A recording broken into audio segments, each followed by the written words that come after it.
बोल दो क्या करेगी।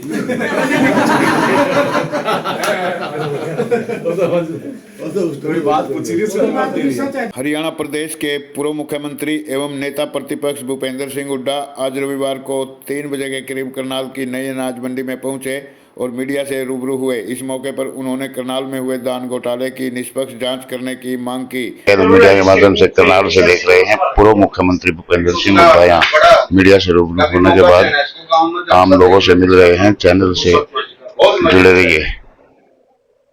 रोड बरादरी का भी मजबूत आदमी है जी, सामाजिक। क्योंकि यहाँ करनाल में मैंने अखबार में पढ़ा बड़ा भारी घोटाला हुआ है, उसकी जांच मांग के लिए है। और ये केवल करनाल तक सीमित नहीं है घोटाला, क्योंकि प्रति एकड़ 35 क्विंटल के हिसाब से ने मेरी फसल मेरा ब्यौरा रजिस्टर किया, जबकि 25% फसल कम हुई है आपके। फिर कैसे पूरा हो गया? इसका मतलब बगैर धान के किसी को दिए होगा। अभी मैं देख रहा था कल यही ग्रीवेंसेस कमेटी की मीटिंग हुई करनाल में। 2 जगह तो ऐसी है जो मेरा फसल मेरा बड़ा गुरुद्वारा पे चढ़ा रखी है, शमशान घाट पे चढ़ा रखी है। शमशान घाट पे चढ़ा रखी है। तो ये क्या ये जो है हर काम पोर्टल बना दिया। कोई बात कहो पोर्टल बना दिया, पोर्टल बना दिया। इसका मतलब पोर्टल ही करेगा काम। तो फिर क्या मुख्यमंत्री की जरूरत है, क्या मंत्री की जरूरत है, क्या अफसरों की जरूरत है? पोर्टल ही चला लेगा सरकार, पोर्टल ही दुकान चला लेगा आपके सामने। सर एक डोमकर के यहाँ करनाल, डोमकर के विदेश में डोमकरों के यहाँ करनाल डोंकी कई युवा फंसे हुए हैं विदेश। हाँ, वो है जैसे विदेश में फंसे हुए हैं।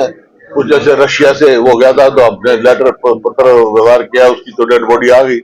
लेकिन बहुत लोगों के साथ ये है, उसका कारण मुख्य ये है बेरोजगारी इतनी बढ़ गई है। हरियाणा बेरोजगारी में नंबर 1 है। मंडियों में गया उस टाइम ये शिकायत थी एमएसपी नहीं मिल रही, तो मैंने सरकार को बताया था कि भाई एमएसपी नहीं मिल रही है, कुछ गड़बड़ हो रही है, वो देखो किसान को एमएसपी मिलनी चाहिए।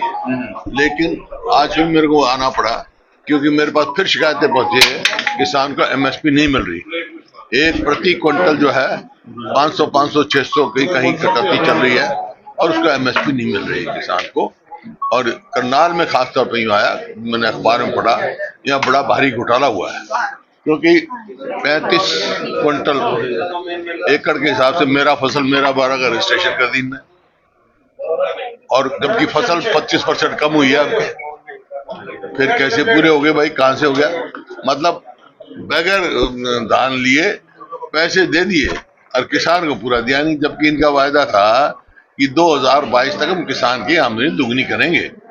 आमदनी तो दुगनी छोड़ो, जो है लागत कई गुना बढ़ा दी। हमारे समय में ना डीजल पे टैक्स था, ना कीटनाशक दवाइयों पे था, ना खाद पर था। अब सब चीज पर टैक्स लगा दी और किसान की आमदनी घटा दी। मंडी सेक्रेटरी और 5 इंस्पेक्टरों के खिलाफ मामला दर्ज हुआ है। देखिए ये जो है ना छोटी मछली को शिकार बनाती है। मंडी सेक्रेटरी या उसका क्या औकात है जो इतना बड़ा? ये केवल करनाल में घोटाला नहीं है, ये पूरे प्रदेश का घोटाला है। इसकी गहराई से जांच होनी चाहिए, किसान की लुटाई बंद होनी चाहिए। और ये जो अब ये बता रहे हैं यहाँ से कि 15 दिन से बाहर से यूपी छोटी जीरी तो सदा ही आई है भाई, बारीक तो हमेशा ही आती है, बाहर से ही आती है, उसके ऊपर तो कभी पाबंदी नहीं। तब आड़तियों को भी नुकसान, रेवेन्यू का भी नुकसान, किसान को एमएसपी दे नहीं रहे। तो ये हो क्या रहा है प्रदेश में? निष्पक्ष जांच नहीं हो रही है, कहा जा रहा है कि यहाँ पे कुछ बड़े नेता भी शामिल हैं। आपने कहा कि बड़ी मछली कौन सी है? बड़ी मछली जांच मांग रहा हूँ, जब जांच मांग रहा हूँ, जांच इसी वास्ते मांग रहा हूँ, लोगों को शक है तो उसकी वो होनी चाहिए पूरी। एसआईटी बनाए, एसआईटी बना के फिर हाईकोर्ट के जज के द्वारा उसकी जांच की जाए। पहले भी हुआ था धान का घोटाला, एसआईटी बनाई थी, लेकिन कुछ उसकी रिपोर्ट ही नहीं आई यार। जिला स्तर पर कांग्रेस प्रोटेस्ट करेगी आने वाले दिनों में? नहीं, हम जहाँ पे भी जरूरत होगी वहाँ प्रोटेस्ट करेंगे, विधानसभा में उठाएंगे, राज्यपाल जो भी हो सकता है। हालांकि हर बार खानापूर्ति के तौर पर अधिकारियों पर एफआईआर दर्ज होती है, लेकिन आज तक अरेस्ट नहीं हुई उनकी कभी भी। वही मैं कह रहा हूँ, ये छोटी मछली को फंसाते हैं। हाई कोर्ट के वकील ने एक पीएल डाली हुई है, हैं? पीएल कंप्लेंट डाली है, अलग अलग ऐसे गई हुई है। लोकल विधायक और डीसी को चिट्ठी लिखी हुई है, केंद्र सरकार को भी दी है, इस चीज के लिए लोकल विधायक और डीसी के खिलाफ धान चलो घोटाले को क्या लेकर। काम होगा, लेकिन मैं तो जांच मांग रहा हूँ, जो भी दोषी है इसमें बिहार उसको में चुनाव मिलना को कैसे चाहिए, देखते हैं? किसान को न्याय मिलना चाहिए। बिहार चुनाव को कैसे देखते हैं? क्या लगता है? महागठबंधन की सरकार बनने जा रही है, लगता तो यही है, बाकी लोगों की इच्छा है। कल लाडो- हरियाणा डे रहा, हरियाणा डे पर कुछ कहना चाहिए? सरकार ने बहुत सी घोषणाएं शुरू की है, 2100 रुपए देने की बात की है और दिए।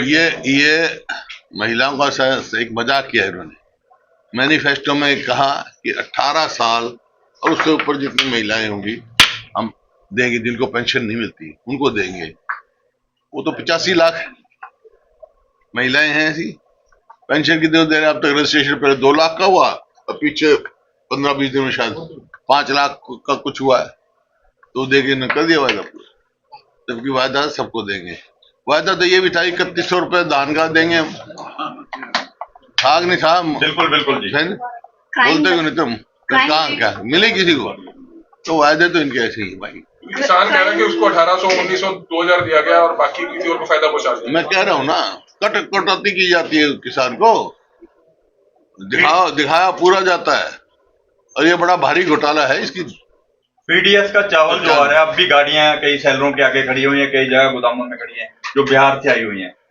देखिए पीडीएफ का क्या है, इन्होंने जब चुनाव था जब तो बढ़ा दिए, बीपीएल कार्ड बांट दिए, अब काट रहे हैं, जबकि बीपीएल जो है 1,80,000 का है।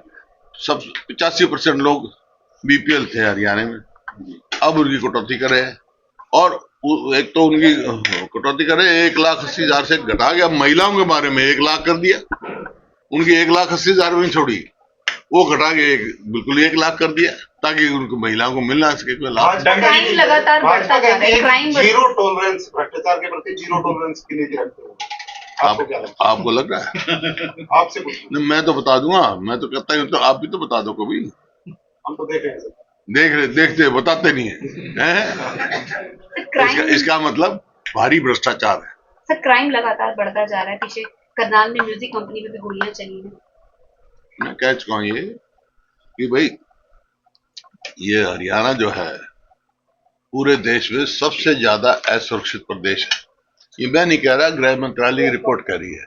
इसका मतलब ये हर आदमी अपने आप को असुरक्षित, 60 कम से कम 60 ऑर्गेनाइज्ड गैंग क्राइम कर रहे हैं, जो ऑर्गेनाइज करते हैं, जो फिरौतियां देते हैं, जो जैसे आप कह रहे हो गोलियां चलाते हैं, जो धमकियां देते हैं, लूट करते हैं, बैंक लूटते हैं, ये ऑर्गेनाइज्ड क्राइम। अनऑर्गेनाइज्ड क्राइम तो सजा होता ही है, हमारे समय में था, वो तो ये भाई भाई का झगड़ा हो गया, कोई एक्सीडेंट हो गया, वो तो क्राइम हो गए, आपस में गाली गलौज हो गए, तो ये क्राइम होता है अनऑर्गेनाइज।